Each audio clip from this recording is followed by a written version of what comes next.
Esta conferencia comenzará a grabar-se. Bon dia a tots, buenos días. Bienvenidos a esta sesión de webinar que hacemos este último día de octubre. Este mes de octubre ha sido un mes intenso de webinars, hemos hecho varios de ellos. Ya sabéis que desde el grupo Tax Economistas y Abogados, pues un poco nuestra vocación de servicio viene también por organizar estas sesiones que venimos organizando de forma online forzada desde hace prácticamente ya 2 años. ¿Vale? En estos webinars, que son unos webinars de 45 minutos de duración, más o menos, ya lo sabéis, muchos de vosotros nos seguís de forma habitual en otras conferencias que estamos haciendo, pues en estos webinars, como bien os decía, intentamos explicar o poner un poco de luz a temas, novedades de ámbito laboral, de ámbito legal y de ámbito fiscal, como es el tema que tenemos hoy para tratar. En este caso, vamos a hablar de las novedades, las principales novedades, porque es una ley muy extensa, de la ley del fraude fiscal. Esta ley se aprobó el pasado 9 de julio, ¿vale? Y, bueno, tiene temas interesantes para combatir el fraude tributario ligado a las nuevas tecnologías, a perseguir los comportamientos inadecuados de grandes empresas y a evitar la planificación fiscal abusiva. Una de las medidas que más se ha oído hablar es la reducción del pago en efectivo hasta los 1.000 euros. Pero hay otras medidas que han pasado desapercibidas y que hoy, durante la sesión, intentaremos explicar para que seáis conocedores de pues, si afecta directamente a vuestra empresa o no. Antes de dar paso a nuestras ponentes, que luego os voy a presentar, sí que me gustaría deciros y pediros algunas cositas para que la sesión funcione correctamente. La primera de ellas es, por favor, que tengáis todos los micros silenciados, ¿de acuerdo? Para evitar interferencias. La segunda es explicaros cómo organizaremos la sesión. Habrá una primera parte, que será la ponencia de Maya y de Mireia, que durará unos 45 minutos, donde veréis pues, pasar la presentación y las explicaciones correspondientes. Posteriormente, abriremos el chat, que en estos momentos ya tenéis abierto, para que si tenéis alguna duda, alguna consulta, necesitáis saber alguna opinión, nos las podáis plantear vía chat e intentaremos dar respuesta. Finalmente, al acabar la sesión, recibiréis el vídeo de este webinar. Ya sabéis que en la página web de Tax los tenéis todos disponibles, este también estará, y lo recibiréis por correo electrónico. ¿De acuerdo? Pues sin más voy a presentar a las ponentes, ¿vale? Nos acompañan hoy Maya Sampera. Maya es asesora fiscal de la oficina de Tax de aquí de Figueras, y Mireia Llumà. Mireia Llumà también está en el departamento fiscal, es asesora fiscal, y las dos pues tienen una amplia y dilatada experiencia en el ámbito fiscal de las empresas. Empezará Maya, seguirá Mireia y por lo tanto os doy paso cuando queráis y muchísimas gracias. Muchas gracias, Raquel. Muy buenos días a todos y muchas gracias por acompañarnos esta mañana escuchándonos. Vamos a intentar hacer la sesión lo más didáctica posible y sobre todo en clave práctica, comentando las medidas que ha introducido esta ley que afectan a los contribuyentes de una manera más general. Y por lo tanto no hablaremos de aquellas que son muy técnicas. Por lo que si a alguien le inquieta alguna cuestión que no comentamos hoy, al final de la sesión, como ha comentado Raquel, nos puede hacer cualquier pregunta y también dejaremos nuestros correos para que os pongáis en contacto con nosotros si tenéis alguna duda. Pues bien, el pasado mes de julio se aprobó esta nueva ley y como su nombre indica, pues la primera y la principal finalidad que persigue es la prevención y la lucha contra el fraude fiscal. ¿Y cómo? ¿Mediante qué medidas? Pues básicamente dotando de mecanismos para que la Administración pueda combatir sobre todo los nuevos nichos de fraude fiscal que hace 30 años no había, como en el caso de las criptomonedas. Pero como también veréis hoy, también se persiguen otras finalidades, como puede ser, por ejemplo, incentivar a que el contribuyente cumpla con sus obligaciones fiscales pues de manera voluntaria y también, por ejemplo, desincentivarlo para que no reclame las resoluciones de Hacienda. Y también las medidas que se han introducido tienen como finalidad fijar la interpretación en aquellos casos en que el criterio de Hacienda discrepa del criterio de la jurisprudencia, ¿vale? Hay muchísimas cuestiones que la interpretación de Hacienda pues siempre barre para casa y el contribuyente, cuando está de desacuerdo con ese criterio, ha ido a los tribunales y los tribunales en muchos casos le ha dado la razón. Pues para resolver la interpretación que debe mantenerse, mediante esta ley se han fijado pues, la interpretación que debe prevalecer, ¿no? Que como podréis suponer pues, es la de Hacienda. Pues bien, ya entrando en materia, vamos a comenzar explicando las medidas que se han introducido en la Ley General Tributaria. Un segundo que no me pasa. ¿Ahora? A ver, ¿no? Ah. Bien, vale, perfecto. Gracias, Raquel. Es la que se ha introducido en el artículo 3 de la Ley General Tributaria, que es la prohibición de aprobar nuevas amnistías fiscales. Como muchos sabéis, una amnistía fiscal es una regularización extraordinaria mediante la cual los contribuyentes que en su día no cumplieron con sus obligaciones pueden aflorar bienes, derechos, rentas, tributando pues, menos y encima sin tener sanciones. Durante la época democrática han existido 3 amnistías fiscales, en 1984, en 1991 y la última en el 2012, que consistió en que la gente que quería aflorar pues, estos bienes, rentas, derechos, pagaba un tipo fijo de un 10% y no tenías ninguna sanción. Es decir, tú querías ingresar 1 millón de euros que no habías declarado nunca al banco y pagando solamente 100.000 euros y sin ninguna otra consecuencia, podías regularizar tu situación. Estas medidas no son muy bien vistas socialmente porque se está dando una ventaja a los contribuyentes que no han declarado nunca. Entonces, mediante la modificación del artículo 3 de la Ley General Tributaria, pues se establece que este mecanismo no se podrá volver a aprobar en un futuro. Hasta aquí perfecto, podríamos estar de acuerdo o en desacuerdo pues, de que se aprueben este tipo de medidas. Lo que pasa es que si echamos la vista atrás, vemos que en el año 1992, después de la segunda amnistía fiscal, el Gobierno prohibió también mediante ley la aprobación de amnistías fiscales en el futuro. Y vemos que eso no impidió que en el 2012 se derogara ese artículo y se volviera a establecer una nueva amnistía fiscal. Por lo tanto, esta medida ha sido criticada bastante porque la ven como una medida puramente estética que no sirve de mucho, pero bueno, la tenemos ahora ya formalmente en la Ley General Tributaria y en el futuro, si el gobierno que haya pues quiere realizar una nueva amnistía fiscal, tendrá que derogar este artículo. La segunda medida de la que hablaremos será el listado de los morosos de Hacienda. Bien, desde el año 2015 Hacienda viene publicando un listado de aquellos contribuyentes que tienen una deuda pendiente de pago con Hacienda. En este listado, claro, aparece gente normal y corriente, pero también aparece gente famosa, notoria, a la cual no le hace ninguna gracia que su nombre salga publicado en esta lista.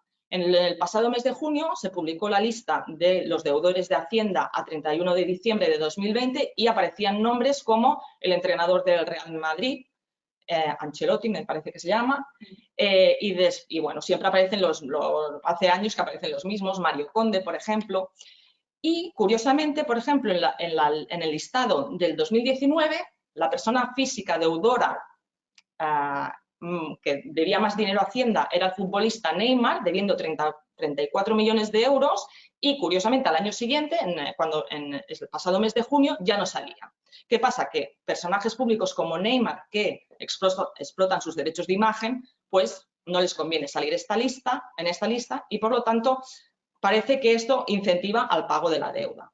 Por lo que, en vista de los resultados, han decidido que el límite para salir publicado en la lista, el límite de la deuda con Hacienda, pasa de 1 millón de euros a 600.000 euros. Y además, hasta ahora no se publicaba el nombre de los responsables solidarios de la deuda.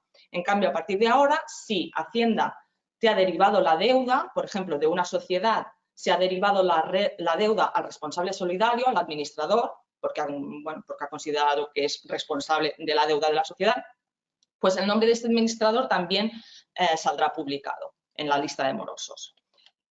La vida de la lista de morosos está cuestionada porque justamente el pasado mes de septiembre, a finales del mes de septiembre, entró un recurso en el Tribunal Supremo en el que se deberá resolver si esta lista no está atentando contra los derechos al honor, a la intimidad y la protección de datos. Y por lo tanto puede ser que la vida útil de esta lista no dé para muchos años más, porque el tribunal deberá pues esto resolver si cumple con todos los requisitos para poderse publicar estos nombres.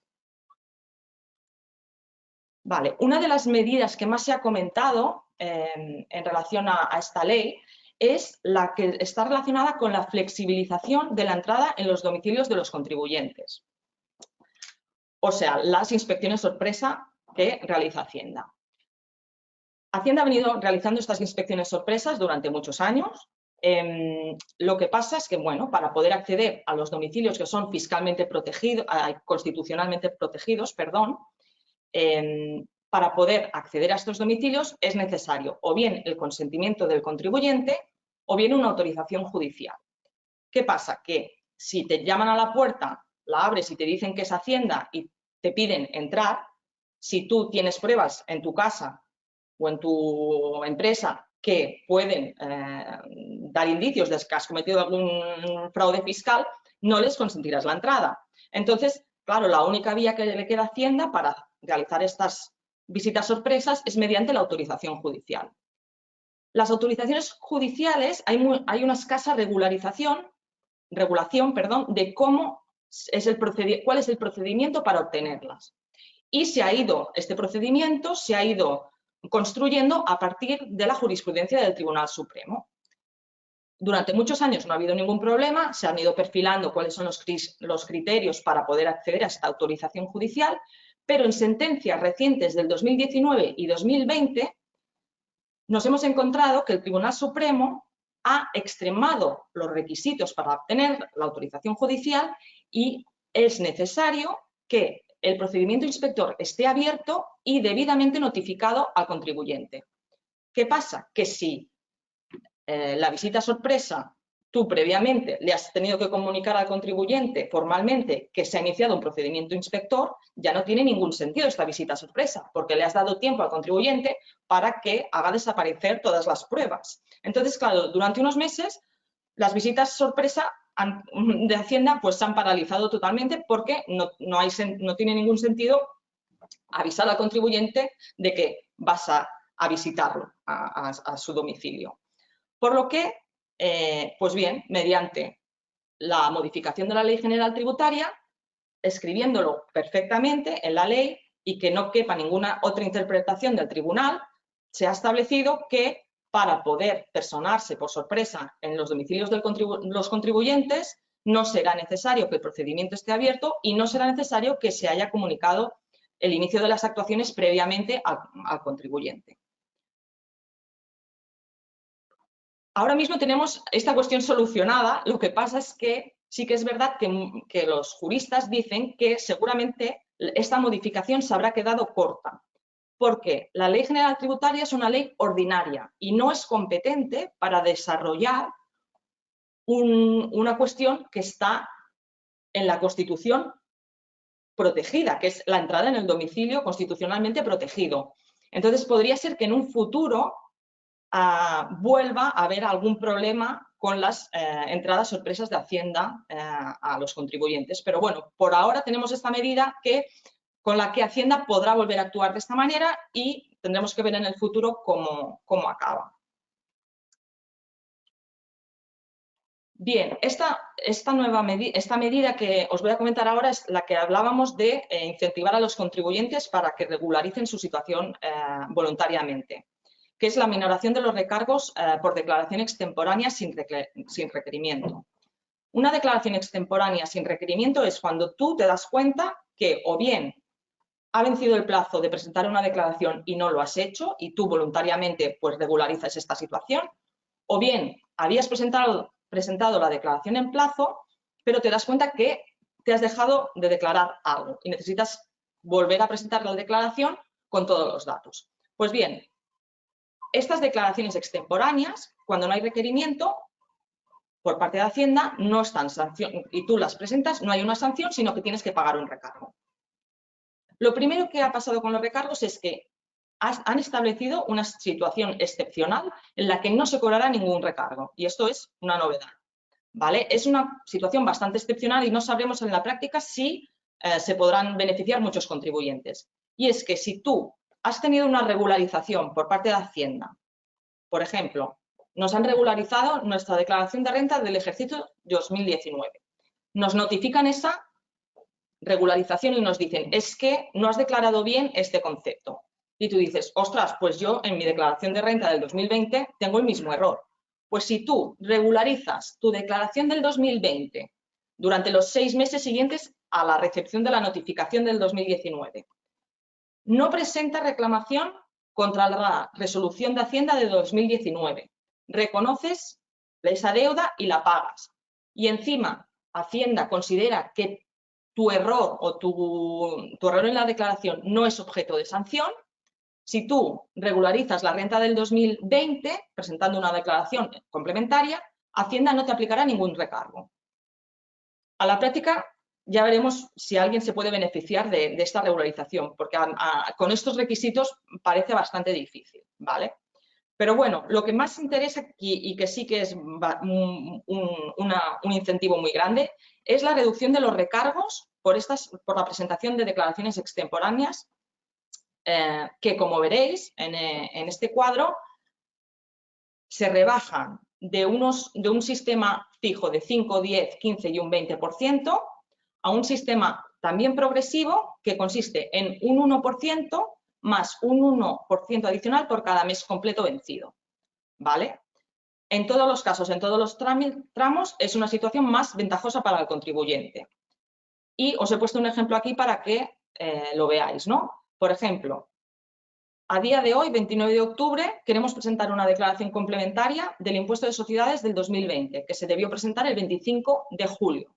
Pues bien, la declaración complementaria tiene una cuota a pagar de 5.000 euros. ¿Qué pasa con esto? ¿Qué pasa con los recargos? Pues bien, con la normativa anterior han transcurrido entre 3 y 4 meses, ¿vale? Del 25 de julio al 29 de octubre van 3 meses y 4 días, pues estaríamos en el tramo de tener que pagar un recargo del 10%, ¿vale? Pagaríamos 500 euros de recargo. Con la normativa actual han transcurrido 3 meses completos, por lo tanto, el recargo que tenemos que pagar es de un 1% más un 3% adicional, o sea, un 4%. 5.000 por este 4%, 200 euros. Como veis, el coste fiscal de regularizar es inferior. Con esto, pues, en lo que se intenta es incentivar al contribuyente que regularice, que no diga, ostras, es que voy a tener que pagar 500 euros, no presento complementaria y si Hacienda algún día lo comprueba, pues ya pagaré la sanción. Pues con esta medida se intenta pues, que los contribuyentes regularicen porque el coste fiscal es inferior. Lo que sí que vemos con esta medida y que encontramos, bueno, que no se ha completado o sea, en su totalidad, es que los recargos por periodo ejecutivo no se han reducido, se han mantenido en 5, 10, 15 y 20%. ¿Esto qué quiere decir? Que imaginaos un cliente, ¿no? Que el día 20 de octubre me llama y me dice, Maya, me tienes que presentar la declaración de IVA a pagar 50.000 euros, pero yo no voy a tener el dinero, lo voy a tener mañana.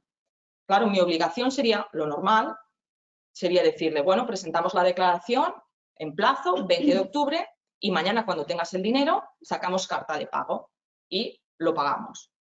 Claro, mañana esta deuda estará en periodo ejecutivo, ¿vale? Los 50.000 euros tendrán que pagar un recargo del 5% porque no se han rebajado.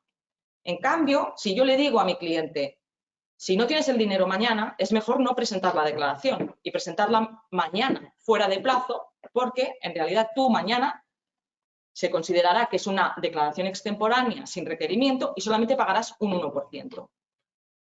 Es una situación un poco incongruente porque se está dando una ventaja o se está poniendo en mejor situación al contribuyente que no declara que al contribuyente que reconoce una deuda pero por el motivo que sea no la paga. Entonces, bueno, quizá en un futuro se equiparen los recargos de extemporánea y de periodo ejecutivo para que no haya esta diferencia de trato, ¿no? Que no es justa. Ahí. Voy, ya está.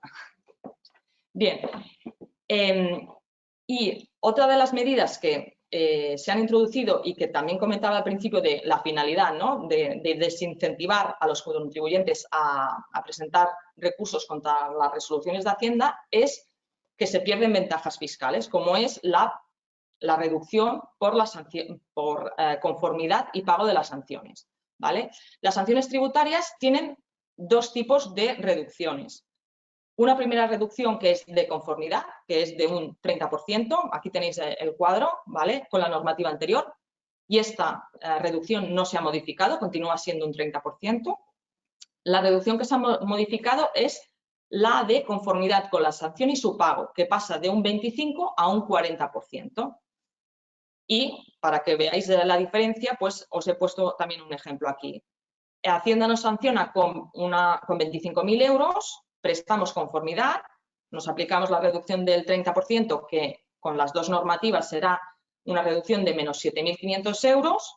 Y ahora sí, la reducción de conformidad, con la normativa anterior, pues teníamos que reducirnos 4.375 euros y en cambio ahora la reducción pasará a ser de 7.000 euros. La diferencia total de la sanción son 13.000 versus 10.500 euros. Claro, tú ante esta reducción tan grande, ahora del 40%, te puedes plantear, ostras, ¿doy conformidad a la sanción o presento recurso? Claro, si presento recurso pierdo estos 7.000 euros de reducción si luego en el recurso no me dan la razón. Entonces, bueno, se desincentiva la presentación de reclamaciones contra las resoluciones de Hacienda con esta medida. Y uno de los cambios también que introducen en el tema de las reducciones y que se ha permitido con esto es que si nosotros ahora mismo tenemos una sanción reclamada ante Hacienda o ante el Tribunal Económico Administrativo, podemos desistir de esa reclamación hasta 1 de enero de 2022 y volver a aplicarnos esta reducción del 40% por conformidad. Es decir, yo hace un año presenté una reclamación ante el Tribunal Económico Administrativo por una sanción y ya había perdido la reducción del 25%. Pues la normativa me dice que si yo desisto de esa reclamación antes de 1 de enero, y pago la sanción, podré aplicar ahora la reducción del 40%. Esto es bastante interesante porque puede ser que en el momento se valorase pues, reclamar una sanción por los motivos que fueran, pero un año después piensas, han cambiado los criterios, puede ser que no me den la razón, pues puedo desistir y aplicarnos la reducción del 40%. Es muy interesante esta medida que han establecido. Y luego, por último, en la Ley General Tributaria, la medida que comentaremos es una medida que se ha anunciado bastante y es la relacionada con la utilización de los programas y sistemas informáticos de doble uso. Por un lado, se ha establecido una nueva obligación a los contribuyentes y es que no está permitido el uso de sistemas informáticos o programas que permiten la manipulación de los datos contables o de gestión.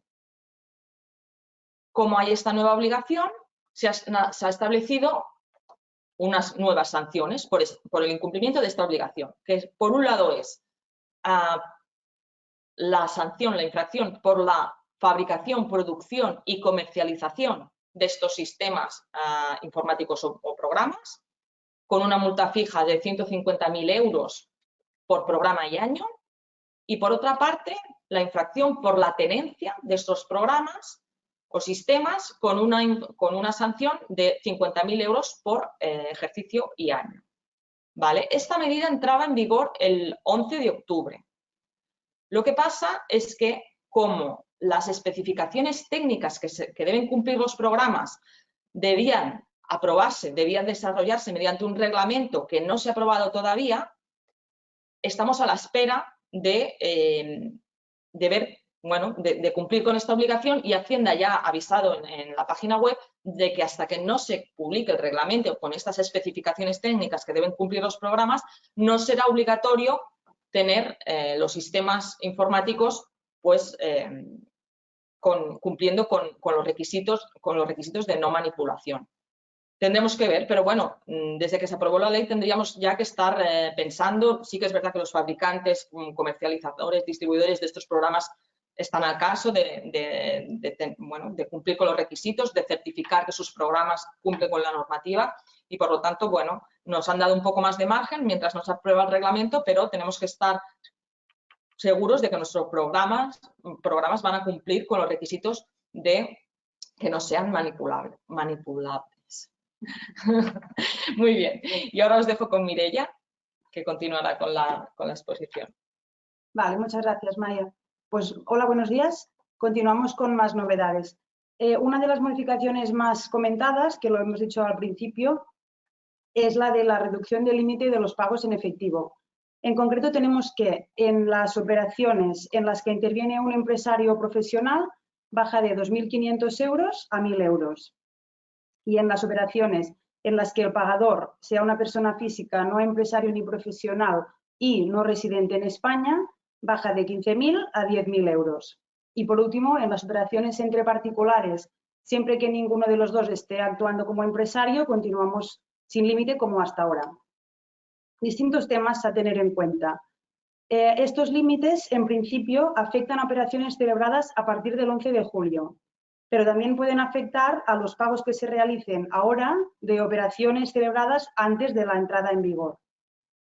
En cuanto a las sanciones, se considera sujeto infractor tanto el que cobra como el que paga, es decir, los dos. Y además, ambos son responsables solidarios, por lo que Hacienda puede dirigirse a cualquiera de ellos. La base de la sanción será el importe que supere el límite y el porcentaje de sanción será del 25%. De modo que si hacemos un pago de 10.000 euros y el límite es de 1.000, la base de la sanción serán los 9.000 que exceden y sobre esta base pues una sanción del 25, lo que serían 2.250 euros de multa, que luego se podría reducir a la mitad por pronto pago, pero en principio de entrada esa sería la sanción. Luego, ¿qué se entiende por efectivo? Pues lo que dice la Ley de Prevención del Blanqueo de Capitales, que es papel moneda, moneda metálica, cheques bancarios al portador y cualquier otro medio físico concebido para ser utilizado como medio de pago al portador, nos dice la ley. ¿Se puede fraccionar el pago? Porque alguien podría pensar, bueno, pues lo podemos hacer en varios pagos y solucionado. Pues no, la propia ley dice que se debe analizar la operación de forma global, sumando todos los pagos para ver si se supera el límite. Imaginemos una venta de 1.800 euros entre dos empresarios donde se pacta hacer dos pagos de 900. Pues como hay que sumar todos los pagos en los que se haya podido fraccionar, se tiene en cuenta como una única operación de 1.800 y por lo tanto no podría pagarse en efectivo. ¿Y qué hay en cuanto al pago parcial en efectivo? Pues se plantea si estaría limitado el pago en efectivo de una operación, por ejemplo, entre un empresario y un particular de 3.000 euros, donde se pagan 2.100 por transferencia y 900 en efectivo. Pues como una de las partes es empresario, sí aplica la limitación para los pagos en efectivo, ya que la operación en global tiene un importe igual o superior a 1.000 euros. Así pues, el pago de esta operación en efectivo, aunque sea solo parcialmente, ya es un incumplimiento de la prohibición. Sin embargo, en este caso, conviene comentar que la base de la sanción serían solo los 900 euros pagados en efectivo, no el total, ya que en casos de pago parcial, para calcular la sanción se tiene en cuenta solo la parte pagada en efectivo. Y por último, comentar que si una de las partes denuncia a la otra ante Hacienda, la parte denunciante no tiene responsabilidad por la infracción, pero para ello se debe cumplir presentar la denuncia ante Hacienda dentro de los 3 meses siguientes a la fecha del pago e indicar en la denuncia el importe y los datos de la otra parte, es decir, hay que identificar al otro. Luego, si con posterioridad a la presentación de la denuncia de una de las partes, la otra parte también presenta otra denuncia, esta última se considera no formulada, por lo que este sí que respondería. No pueden quedar los dos eximidos por haber puesto 2 denuncias, solo el que lo haga primero.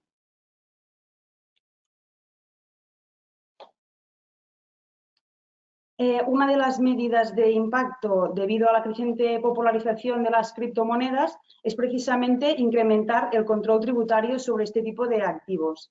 ¿Y cómo se va a hacer? Pues en concreto se ha creado un nuevo cuarto bloque en el modelo 720. Como sabemos, el famoso modelo 720 es el relativo a la obligación de información de bienes y derechos situados en el extranjero, que hasta ahora se dividía en 3 bloques: cuentas bancarias, valores de acciones e inmuebles. Pues en la próxima declaración se introduce un cuarto bloque relativo a la obligación de informar de los saldos de criptomonedas situadas en el extranjero de las que uno sea titular, beneficiario o autorizado. Y en relación con lo anterior, no solo va a haber obligaciones de información para los particulares, sino también para las entidades que presten alguno de los servicios relacionados con las criptomonedas. Es decir, como salvaguardar las claves criptográficas, mantener, almacenar y transferir monedas virtuales y los servicios de cambio entre monedas virtuales y dinero de curso legal. Luego falta ver cómo se adapta la regulación concreta del modelo 720, ya que de momento quedan muchos interrogantes por aclarar, como por ejemplo, en qué casos concretos debemos considerar que las criptomonedas se encuentran situadas en el extranjero y en qué casos no, teniendo en cuenta que son activos que es difícil de rastrear los orígenes, debiéndonos remitir a los wallets o monederos, que es donde se encuentran almacenados. Y por último, en relación a este tema, una breve mención al concepto de los paraísos fiscales. Con la voluntad de combatir más eficientemente con el fraude fiscal, el concepto de paraíso fiscal se expande para incluir no solo países, sino también regímenes fiscales perjudiciales. Y la intención es ya no hablar de paraíso fiscal, sino hablar de jurisdicción no cooperativa, considerando como tal a territorios que facilitan, por ejemplo, la existencia de sociedades que buscan atraer bases sin actividad económica real o que tengan una baja o nula tributación y no colaboren con el intercambio de información entre países. La idea es que sea una lista mucho más dinámica en la que van a entrar y salir jurisdicciones y regímenes con mayor frecuencia, y la actualización de ese listado de jurisdicciones se realizará mediante orden ministerial, que es un proceso más ágil que el que tenemos hasta ahora.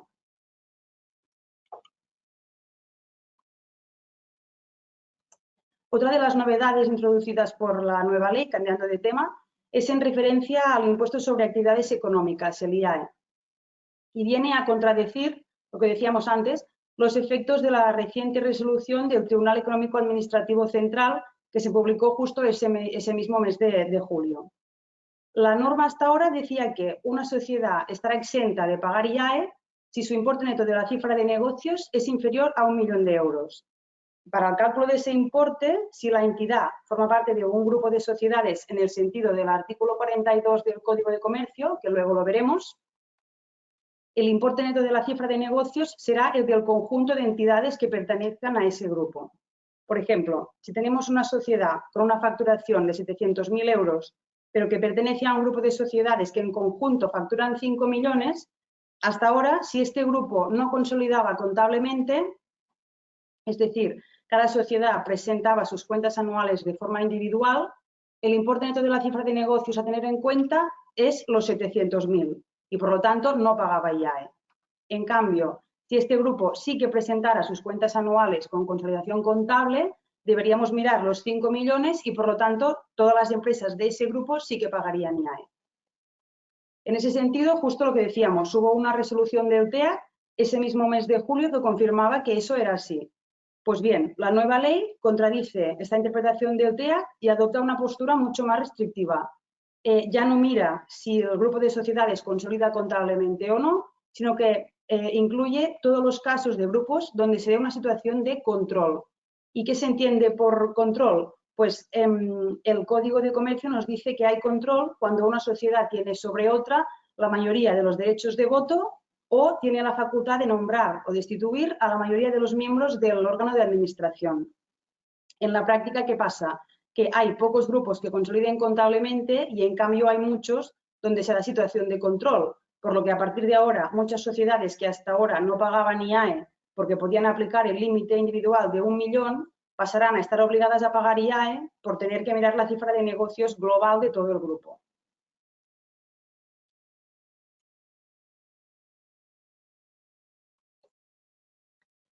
Bien, otra medida fiscal relevante en relación al IRPF hace referencia a la reducción del 60% que aplicamos sobre el rendimiento neto del capital inmobiliario por alquiler de vivienda. Es decir, hasta ahora, como sabemos, si somos propietarios de una vivienda y la tenemos alquilada, en nuestra declaración de la renta nos podemos beneficiar de una reducción del 60% sobre el rendimiento neto positivo del capital inmobiliario, de alquiler que declaramos. Esta regla ha sido interpretada por diversas sentencias del Tribunal Supremo de forma que se ha creado una jurisprudencia muy procontribuyente. De manera que se podía aplicar la reducción cuando el contribuyente no había declarado esos ingresos por alquiler y era la propia administración quien los descubría a través de un procedimiento de inspección. Pues bien, en la nueva Ley de Medidas contra el Fraude Fiscal se ha legislado una vez más en contra de esta jurisprudencia del Supremo y se ha decidido que esta reducción del 60% solo podrá aplicarse cuando el contribuyente declare el alquiler de forma voluntaria, digamos. Y si resulta que no los declara y posteriormente la Administración los descubre en una revisión, pues el contribuyente ya no va a poder aplicar esa reducción del 60%. En esta medida, la intención aparente es la de perseguir el fraude fiscal y fomentar que se declaren los alquileres, pero la realidad es que, una vez más, como decíamos, parece que cuando Hacienda pierde algo en los tribunales, posteriormente lo recupera con una ley a su favor.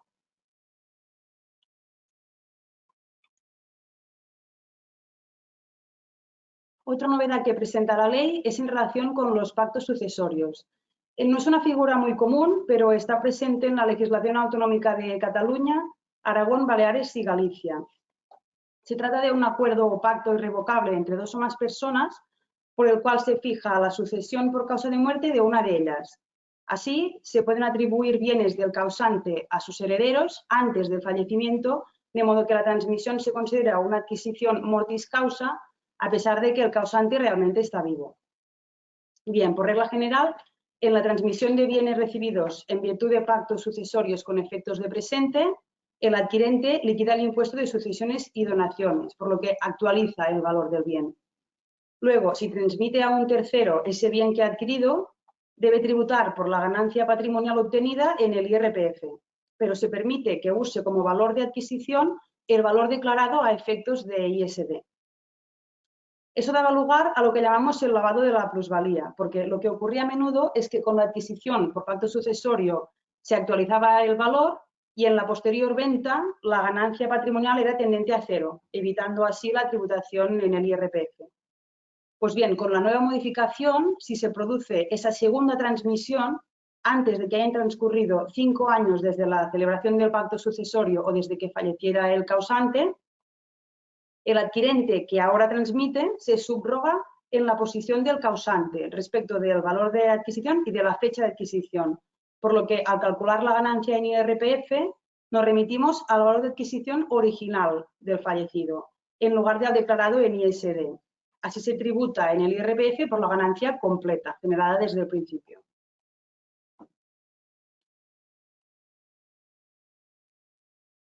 Por último, se establece un nuevo criterio de valoración en los impuestos de sucesiones y donaciones y en el ITP. Se ha eliminado la tradicional referencia al valor real y se establece el nuevo concepto de valor de mercado, entendido como el precio más probable por el cual podría venderse entre partes independientes. Es cierto que el contribuyente, en el momento de liquidar esos dos impuestos, decida voluntariamente utilizar un valor superior.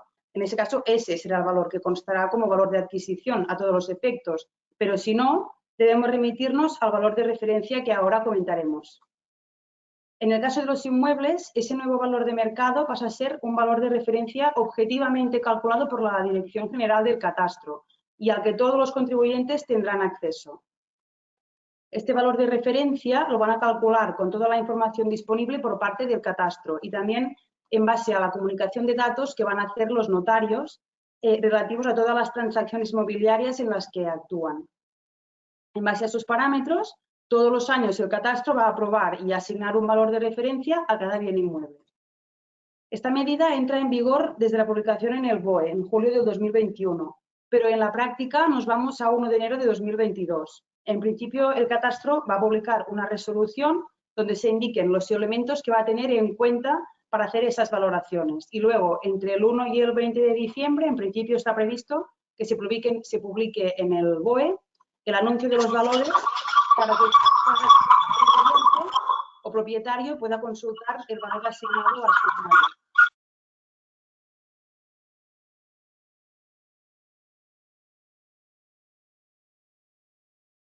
Ahora, ¿me escucháis? Bueno, seguimos. Esta valoración, como decíamos, podrá ser impugnada o recurrida en el momento en que se autoliquide el impuesto en el que deba usarse, es decir, el ISD o el ITP. y la Administración para resolver necesitará un informe previo preceptivo y vinculante de la Dirección General del Catastro. En ese sentido, hay que comentar también que la Administración no podrá comprobar el valor cuando la base imponible ya sea el valor de referencia o uno superior, es decir, solo lo podrá comprobar cuando sea inferior.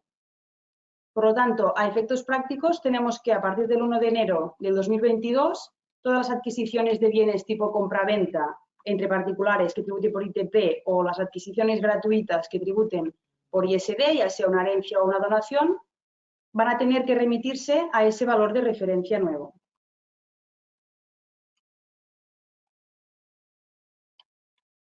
A ver, un momento. Y por último, bueno, ya para terminar, en relación con el impuesto sobre el patrimonio, como ya sabemos, la norma obliga a declarar el mayor de los siguientes valores: el catastral, el determinado o comprobado por la Administración a efectos de otros tributos y el precio o valor de adquisición. En ese sentido, lo más importante es tener claro que el nuevo sistema de valoración no afecta al patrimonio preexistente, es decir, los inmuebles adquiridos hasta 31 de diciembre de 2021 continuarán en la declaración de patrimonio por el valor que les corresponda, el valor que ya veníamos declarando, no hay que modificarlo. En cambio, los inmuebles adquiridos a partir del 1 de enero de 2022 sí que se verán afectados por el nuevo régimen, ya que en su adquisición, cuando hayamos liquidado ITP o ISD, ya habremos tenido en cuenta el nuevo valor de referencia. Y por mi parte eso es todo. Si hay cualquier duda o comentario que podamos aclarar, lo que decíamos, nos preguntáis sin problema. Perfecto, muchas gracias, Mireia, Maya. Tenemos una primera pregunta que nos han hecho por el chat, os la leo. Tienes un cliente con un impago de 3.000 euros que tiene las cuentas en rojo. ¿Cómo lo haces para cobrar si no puedes aceptar entregas en efectivo? Bueno, es que ni con efectivo ni sin efectivo, ¿no? Es decir, el límite ha disminuido, pero para cobrarlo, si el cliente es moroso, tampoco afecta a que se pague en efectivo o no. Lo que está claro es que en efectivo estos 3.000 euros claro, no los podrá cobrar. Los 3.000 no los podrá cobrar en efectivo. Perfecto. Josep nos pregunta, ¿puedo generar facturas con Excel? Entiendo que es por el control. El control de los programas y sistemas informáticos. La generación de la información de estos programas y sistemas, sí, se podrá utilizar, se podrá continuar utilizando el uso de la información con Excel. Lo que pasa es que lo que sí que este Excel lo puedes modificar, está claro, pero el programa en sí no tiene que quedar acreditado o certificado que cumple con los requisitos que se van a aprobar con el reglamento. Otra cosa es que tú extraigas una información de ese programa y después la manipules, pero en el programa en sí, en el sistema, debe certificarse que no es manipulable la información que contiene ese programa. Correcto. Claro. Bueno, perdona, ¿sí estás? Sí, perdón. Vale, es que veo que Luis vuelve a preguntar en lo que comentábamos de los 3.000 euros. En principio, si supera, si uno de los dos es empresario y supera los 1.000 euros, ya no se podría pagar en efectivo. Ahora bien, si quieres exponerte a poder recuperarla cobrando en efectivo y luego saber que puede haber esta sanción, es otro tema, pero en principio en efectivo no se podría cobrar porque la operación en sí supera los 1.000 euros.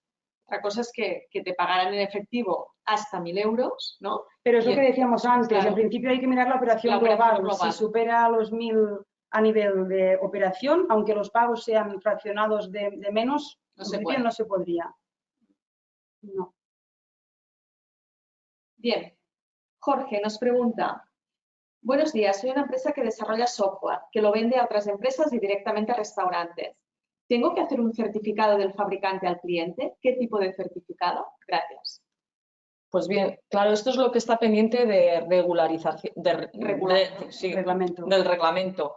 Todavía no se ha aprobado este reglamento donde deben constar las especificaciones técnicas que deben cumplir los programas y cómo se debe certificar este cumplimiento de estas especificaciones. Esto es lo que está todavía en el aire y, por lo tanto, hasta que no se apruebe, que entiendo que se aprobará y se dejará un margen de tiempo para que los programas y sistemas informáticos se adapten y puedan acreditar el cumplimiento, pero claro, ahora mismo no sabemos cómo se tiene que acreditar el cumplimiento de los requisitos. No sabemos decir porque no hay ninguna norma anterior ni un proceso anterior en el que se haya fijado de una manera u otra. La norma dice, en la modificación de la Ley General Tributaria dice que se deberán cumplir unos requisitos. Pero, claro, ¿cómo se deben cumplir? Esto es mediante el reglamento que no está aprobado. Ya se dio un margen de 3 meses, desde julio, agosto, septiembre, octubre, porque no entraba en vigor hasta 11 de octubre esta medida. Aún no está aprobado este reglamento, con lo cual no sabemos decir todavía cómo se deberá acreditar. Tenemos que esperar. Sí. Como siempre, en cuanto salga el reglamento, os informaremos puntualmente mediante el Tax Informa de qué ha salido en este reglamento y cómo se ha considerado todo este tema. ¿De acuerdo? Susana dice,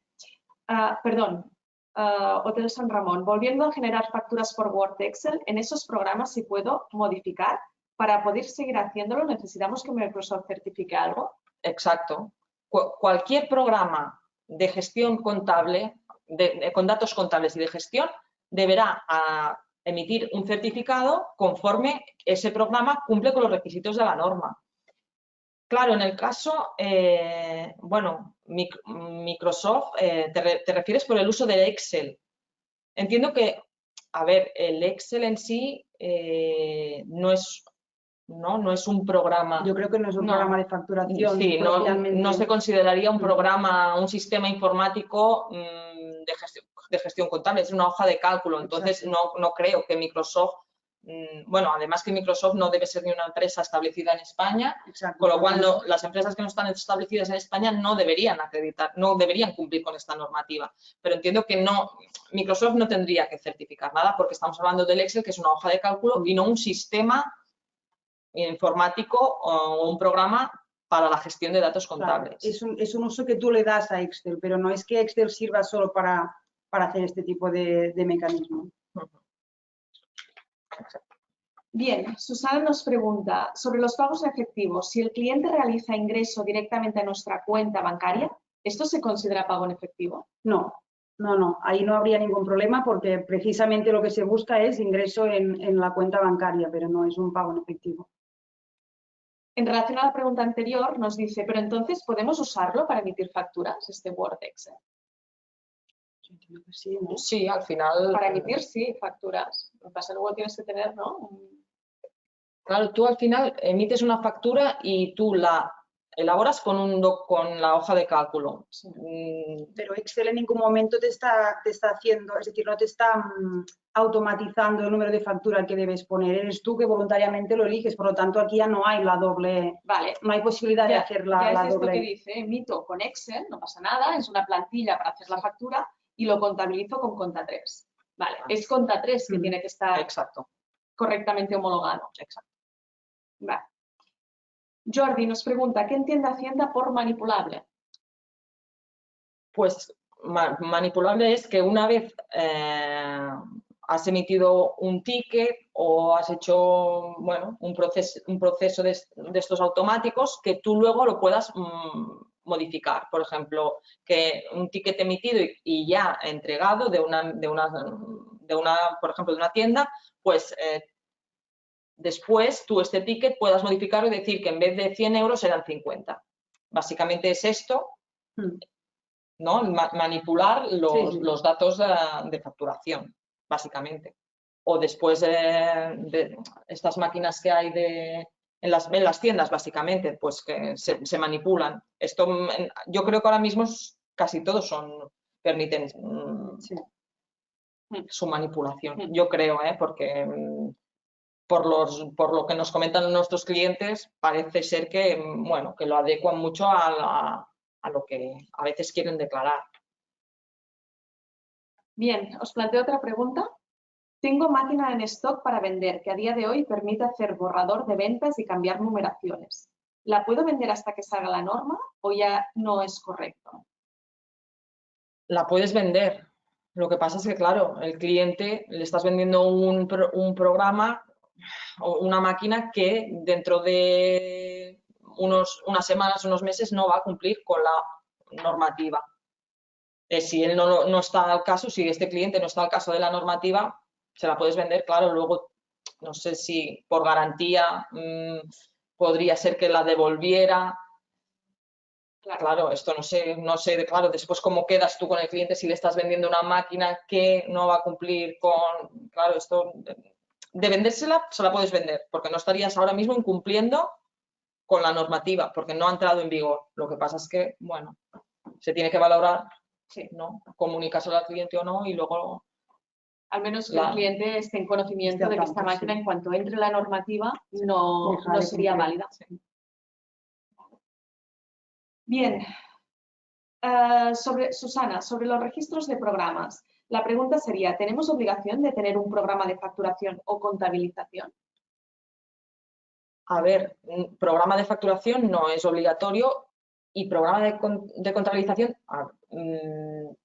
no es obligatorio mediante, pero tienes que de alguna manera presentar la contabilidad, si Hacienda te la pide, presentar pues los registros del día a día. La contabilidad te la hace otra empresa, como por ejemplo aquí en Tax, no tendrías tú obligación de tener. Claro. Es decir, obligación de tener tú un programa no lo tienes. Obligación de tú llevar una contabilidad sí, que la puedes llevar tú o quien te la lleve.